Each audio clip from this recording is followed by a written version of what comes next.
Caia o seu sangue sobre nós e sobre os nossos filhos. Mateus 27, 25. Será que isso se cumpriu em Jerusalém no ano 70? Será que tem um cumprimento futuro? Vem comigo agora pela Bíblia. Olá, irmãos internautas! Que maravilha, que prazer enorme estarmos juntinhos de novo para mais um programa de perguntas e respostas pela Bíblia.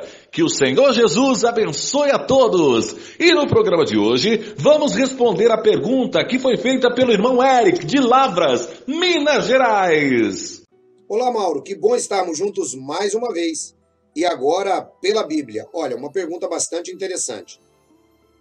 Naquele momento que os judeus dizem isso, existe ali um cenário de medo, existe um cenário de confusão, existe uma destruição do justo, como disse o apóstolo Pedro. Nós observamos que Pilatos ele também está temeroso. A mulher dele disse, olha, cuidado, você está mexendo com um homem justo. Mas a multidão, ela quer ver o sangue de Jesus porque eles estão sendo instigados pelos principais sacerdotes. Para que nós possamos entender esse texto perfeitamente, é necessário que nós venhamos a considerar algumas outras passagens bíblicas que são correlatas desse texto e, ao mesmo tempo, do conhecimento daqueles líderes religiosos. Bem, algumas explicações têm sido dadas. Alguns cristãos sinceros acreditam, por exemplo, que isto tornou-se uma maldição e cumpriu-se no ano 70 da nossa era. Outros acreditam que isso ainda se dará à frente quando todas as pessoas comparecerão diante do tribunal de Cristo. E ainda outras acreditam que foi a rejeição total dos judeus. Bem, vamos considerar então essas três possibilidades mediante a Bíblia. E aí eu acredito que vai ficar muito mais fácil quando nós caminhamos pela Bíblia. Eu quero começar considerando aqui o livro de Lucas, no capítulo 23, que é uma passagem paralela da crucificação de Cristo. Lucas capítulo 23, a partir do versículo 24, está escrito: Então Pilatos julgou que se fizesse o que pediam, e soltou-lhes o que fora lançado na prisão por uma sedição e homicídio, que era o que pediam, porém entregou Jesus à vontade deles. Bem, aqui Pilatos ele solta Barrabás e entrega Jesus. E quando iam levando, tomaram um certo Simão Cirineu, que vinha do campo, e puseram-lhe a cruz às costas para que a levasse após ele, Jesus. E seguia-o grande multidão e povo de mulheres, as quais batiam nos peitos e o lamentavam. Porém, Jesus, voltando-se a elas, disse: Filhas de Jerusalém, não choreis por mim, choreis antes por vós mesmas e por vossos filhos. Porque eis que hão de vir dias em que dirão: Bem-aventuradas as estéreis, e os ventres que não deram à luz, e os peitos que não criaram. Então começarão a dizer aos montes: Caí sobre nós, e os outeiros cobri-nos. Porque se ao madeiro verde fazem isto, o que se fará ao seco? E também conduziram outros dois que eram malfeitores para com eles serem mortos. E quando chegaram ao lugar chamado Caveira, ali o crucificaram, e aos malfeitores, um à direita e outro à esquerda.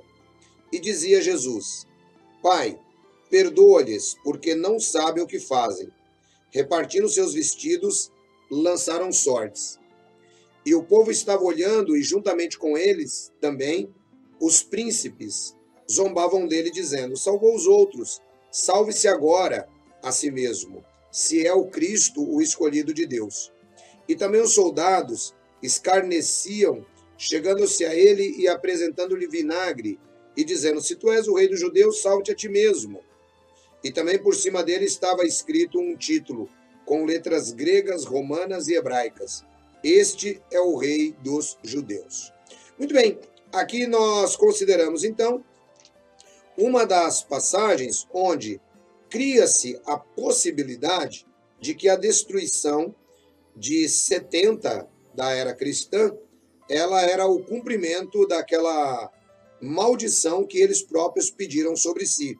Quando Jesus Cristo diz: filhas de Jerusalém, não chorem por mim, chorem por vocês e pelos seus filhos, porque chegarão dias em que vocês vão preferir que os montes caiam sobre vocês. Então, essa passagem, ela nos dá margem para entender que o cumprimento, de fato, ocorreu no ano 70, quando Jerusalém foi destruída e quando o templo foi completamente destruído. Ok? Então, nós temos aqui essa primeira versão, que pode ser uma versão muito próxima daquilo que nós entendemos aí de acordo com os estudiosos das Escrituras. Vamos para a segunda versão.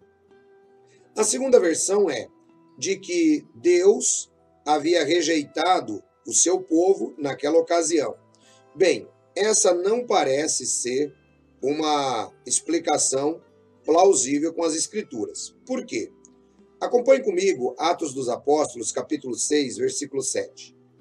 E crescia a palavra de Deus, e em Jerusalém multiplicava-se muito o número dos discípulos, e grande multidão dos sacerdotes obedeciam à fé. Note então que, pouco tempo depois, alguns sacerdotes, e quando eu digo alguns, na realidade nós estamos falando de muitos, não é? Estavam obedecendo à fé. Ou seja, aquelas pessoas que muitos deles até participaram naquele momento, que pediram a crucificação de Cristo, agora estavam obedecendo à fé. Isso nos faz lembrar aquelas palavras de Jesus: Pai, perdoa-lhes, porque eles não sabem o que fazem.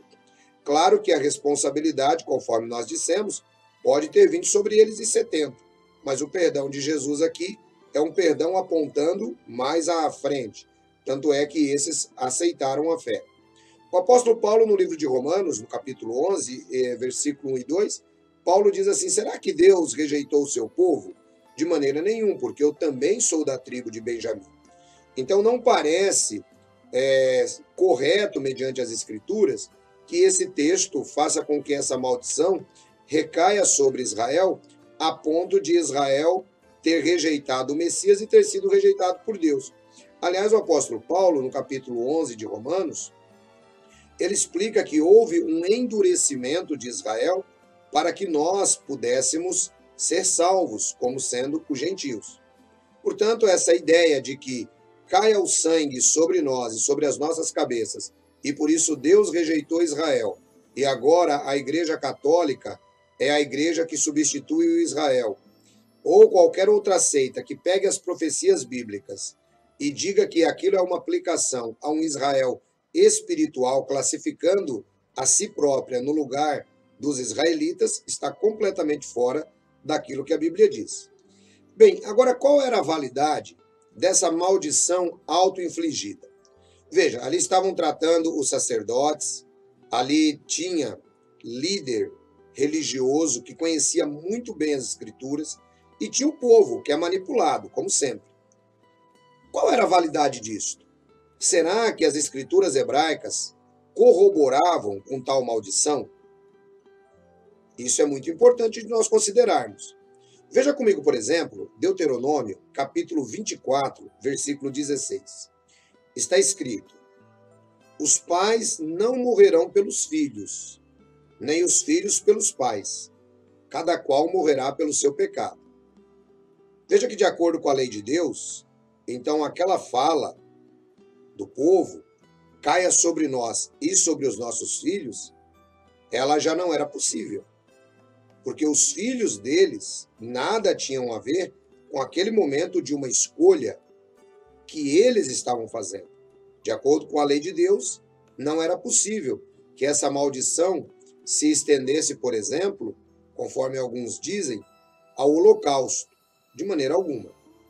Mas nós temos outros textos que corroboram essa visão. Vamos lá. Segundo de Reis, capítulo 14, versículo 6, está escrito: porém os filhos dos matadores não matou, como está escrito no livro da lei de Moisés, no qual o Senhor deu ordem dizendo: não matarão os pais por causa dos filhos, e os filhos não matarão por causa dos pais, pois cada um será morto pelo seu pecado. Bem, veja então que Deus, ele não iria contradizer a sua própria lei por conta de um pedido humano. A Bíblia diz que os filhos não pagariam pelos pais e os pais não pagariam pelos filhos, de modo que aquelas pessoas não tinham essa autonomia de dizer, olha, caia sobre nós e sobre os nossos filhos, de maneira alguma. Por isso, excetua-se um cumprimento posterior àquela geração que estava presente naquele momento. Alguns chegam até mesmo a dizer que o Holocausto foi resultado dessa maldição. Não, a Bíblia não concorda de maneira alguma com essa visão. Vamos a mais um texto que pode nos ajudar. Ezequiel, capítulo 18, versículo 20. Está escrito: a alma que pecar, essa morrerá. O filho não levará a maldade do pai, nem o pai levará a maldade do filho.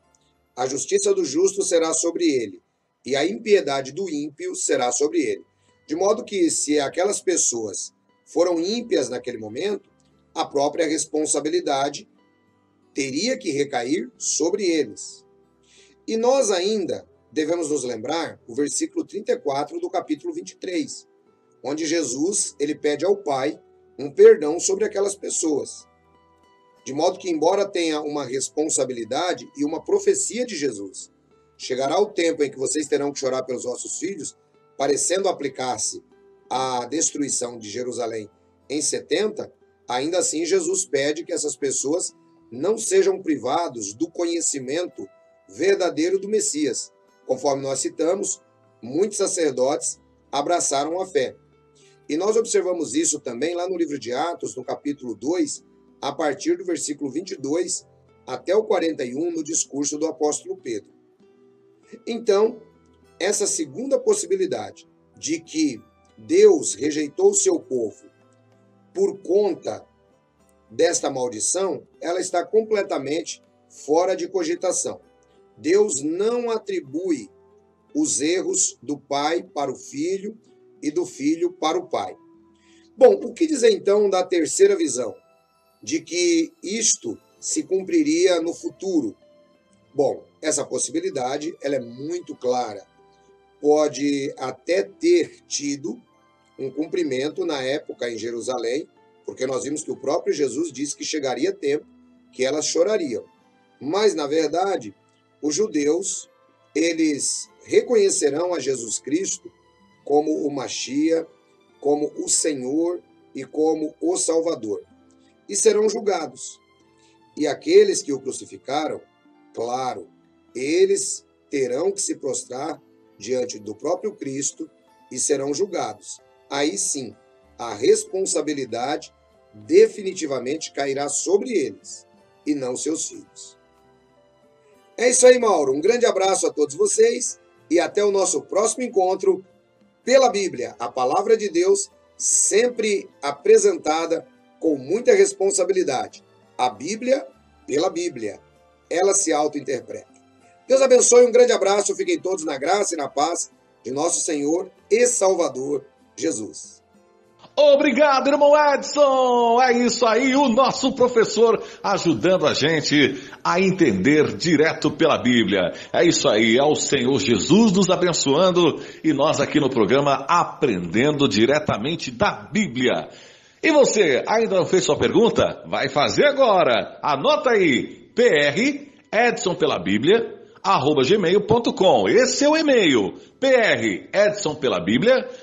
@gmail.com. E para você fazer a inscrição, você não paga nada. É isso aí, inscreva-se aqui no canal.